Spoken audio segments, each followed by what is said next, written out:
છેલ્લા 2 દિવસથી એક સમાચાર આપણી સામે આવી રહ્યા છે કે ઉપરાષ્ટ્રપતિ જગદીપ ધનખડે તબિયતનું કારણ આપીને રાજીનામું આપી દીધું છે, પરંતુ ઘણા બધા પ્રશ્નો તમારા મનમાં હશે કે રાજીનામું એકચ્યુઅલમાં શા માટે આપવામાં આવ્યું છે, હવે કોણ નવા ઉપરાષ્ટ્રપતિ હશે, ઉપરાષ્ટ્રપતિની ચૂંટણી કઈ રીતના થાય છે અને બંધારણ આ વિશે શું કહે છે.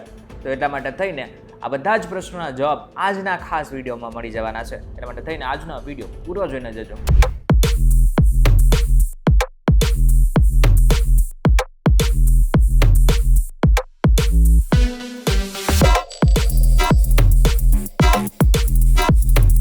નમસ્કાર, વેલકમ બેક ફોક્સ વીટ ડિજિટલ ઉપર તમે જોઈ રહ્યા છો ડેલી ડોઝ અને હું છું આપણો દોસ્ત કરણ ચરોતરા. 18 જુલાઈ 2025ના રોજ ઉપરાષ્ટ્રપતિ જગદીપ ધનખડે રાષ્ટ્રપતિને એક પત્ર લખ્યું, જેમણે લખ્યું છે કે હું બંધારણના અનુચ્છેદ 67 હેઠળ તાત્કાલિક અસરથી મારું રાજીનામું આપું છું. હવે જે રાજીનામું આપ્યું છે એમાં એમ પણ લખવામાં આવ્યું છે કે મારી તબિયત નાદુરસ્ત રહે છે. તબિયતનું કારણ આપીને જ તેમને આ પગલું ભરેલું છે. તમને જણાવી દઉં કે ઉપરાષ્ટ્રપતિ જગદીપ ધનખડ લગભગ 74 વર્ષના છે અને 2022માં તેમને ઉપરાષ્ટ્રપતિ તરીકે તેમને કાર્યભાર સંભાળ્યો હતો અને એમની જે કાર્યવાહી છે એ 2027 સુધી ચાલવાની હતી, પરંતુ અનફોર્ચ્યુનેટલી અત્યારે જ એમને રાજીનામું આપી દીધું છે. એટલા માટે થઈને ફરીથી એકવાર ચૂંટણી થવાની છે. સૌથી પહેલા તો આપણે સમજી લઈએ કે ઉપરાષ્ટ્રપતિનું જે પદ છે શા માટે સૌથી મહત્વનું છે. તમને જણાવી દઉં કે રાષ્ટ્રપતિ બાદ જો કોઈ વ્યક્તિ મહત્વનો હોય તો એ છે ઉપરાષ્ટ્રપતિ. ઉપરાષ્ટ્રપતિ દેશનું બીજું સર્વોચ્ચ બંધારણીય પદ છે. એ રાજ્યસભાના સભાપતિ તરીકે કામ કરે છે અને જો રાષ્ટ્રપતિ ગેરહાજર હોય, બીમાર હોય કે પદ ખાલી હોય તો ઉપરાષ્ટ્રપતિ રાષ્ટ્રપતિની ફરજો નિભાવે છે. પરંતુ જો ઉપરાષ્ટ્રપતિનું પદ ખાલી થાય તો એની બદલે કોણ હોય છે એના વિશે બંધારણમાં અત્યાર સુધી નથી લખાયેલું હતું. આની સાથે સાથે તેમની જે જવાબદારી છે એ રાજ્યસભાની પણ છે, કારણ કે તેઓ ત્યાંના સભાપતિ છે. પરંતુ હવે ત્યાં પણ તેઓ નહીં જાય, પરંતુ એના બદલે કોણ જશે? એના બદલે જશે ઉપસભાપતિ. તેઓ ત્યાં હાજરી આપશે, અથવા તો એમના બદલે રાષ્ટ્રપતિ જે વ્યક્તિની નિમણૂક કરે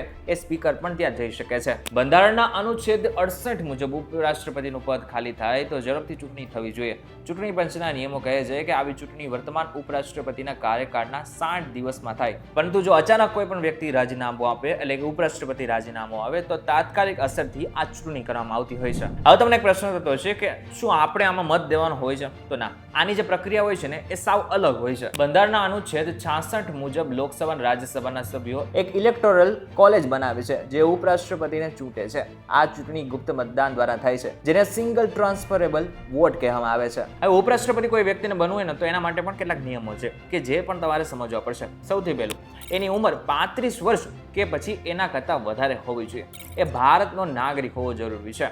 આની સાથે સાથે તે કોઈ પણ પ્રકારનો સરકારી લાભ લેતો વ્યક્તિ હોવો ન જોઈએ. અને ચોથું છે, રાજ્યસભાના સભ્ય તરીકે ચૂંટાવાની લાયકાત પણ તેમની પાસે હોવી જોઈએ. આ ચૂંટણી ઉપરાષ્ટ્રપતિ નિયમાવલી 1974 હેઠળ થાય છે. જો ઉપરાષ્ટ્રપતિ જગદીપ ધનખડની વાત કરીને તેઓ 1971માં રાજસ્થાનના ઝુંઝુનુમાં તેમનો જન્મ થયો હતો. આની સાથે સાથે તેઓ સરકારી શાળામાં ભણ્યા છે અને આ બાદ તેઓએ ફિઝિક્સમાં એમની ડિગ્રી મેળવેલી છે.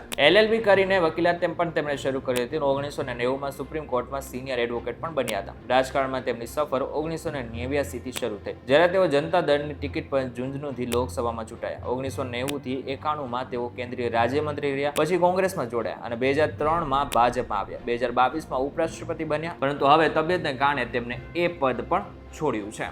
ત્યારે હવે આ બધામાં તમે શું સમજ્યા છો એમને જરાક કોમેન્ટ કરીને ચોક્કસ કહેજો. વિડીયો થકી જો તમને કોઈ ઇન્ફોર્મેશન મળી હોય તો વિડીયોને લાઈક અને શેર જરૂરથી કરજો.